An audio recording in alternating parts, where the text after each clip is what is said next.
let's talk about Iran, its nuclear program, and why it's suddenly back in the headlines. Again, the region's on edge, and Iran is now closer than ever to having a nuclear weapon.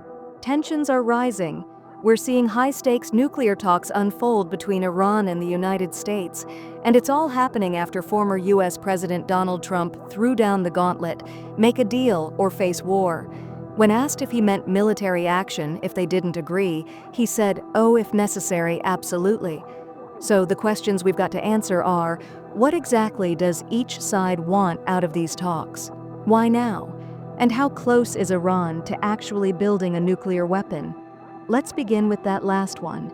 See, Iran has had a nuclear program for around 50 years now, and the country has always claimed it's purely for peaceful, civilian purposes, things like nuclear energy.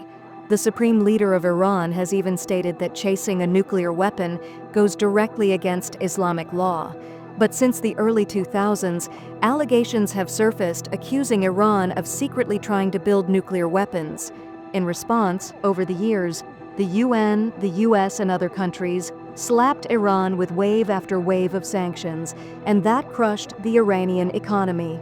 "It's a total disaster. Can't even describe it with words. We've got nothing left," said one Iranian. Then came 2015. During Barack Obama's presidency, Iran signed a historic deal with 6 world powers, including the United States, to limit its nuclear activities. The European Union played a role too. Officially, it's a long name, but most just call it the JCPOA. Under the JCPOA, Iran agreed not to seek, develop, or acquire any nuclear weapons. They also agreed to let international inspectors oversee their nuclear operations. In return, UN sanctions would be lifted, and for a couple of years it worked, broadly speaking. But it had loud critics, especially Donald Trump. He called it one of the worst and most one-sided deals the US has ever entered. So he pulled the United States out of it, reinstated sanctions, and basically broke the deal. Technically, the other countries stayed in, but in practice, the deal was pretty much dead. Soon after, Iran began revving up its nuclear program again. They made it harder for inspectors to access nuclear sites. And by last year, the world's nuclear watchdog reported that Iran was significantly ramping up uranium enrichment. They're strengthening their capacities. "It's happening," said a nuclear expert. Now, for a nuclear bomb, you need uranium enriched to 90%. Iran is already at 60%. That may sound like a big difference, but nuclear experts say it's really not. It's a terribly small technical step from 60 to 90%, they say. And if Iran wanted to push it, they could in just over a week. But even then, they'd still need to develop a functioning weapon to carry the nuclear material. Timelines vary. Some say it could take a few months, others think a couple of years. Still, a recent U.S. intelligence report said that right now, Iran is not actually building a nuclear weapon.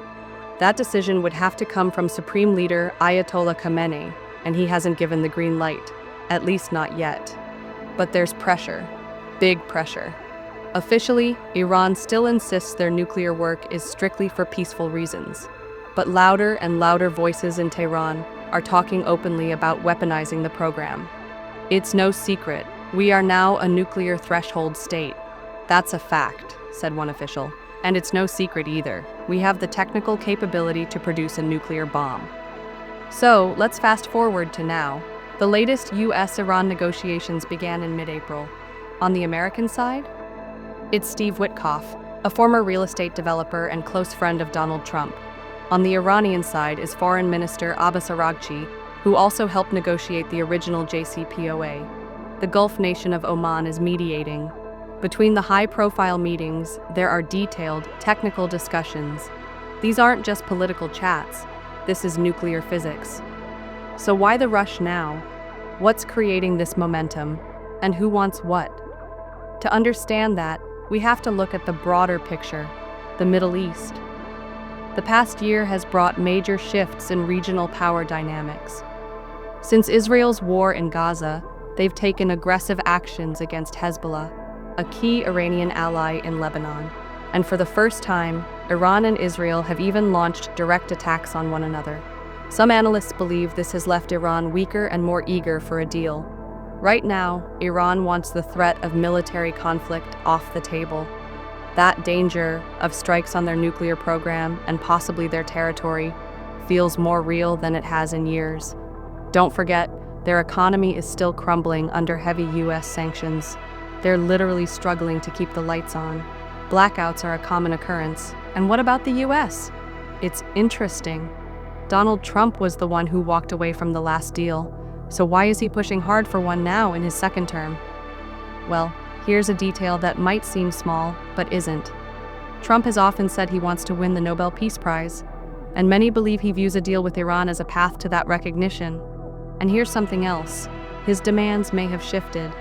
When he exited the JCPOA, Trump's position was that Iran should have no nuclear program, not even civilian. Now, though, it looks like his administration might accept a civilian nuclear program just capped at a certain enrichment level, which is more in line with Obama's original approach. But there's another deadline looming over all of this. A major provision in the JCPOA, the snapback mechanism, expires this October. That clause lets any of the 5 countries still in the deal request the UN to snap back old sanctions if Iran breaks the rules.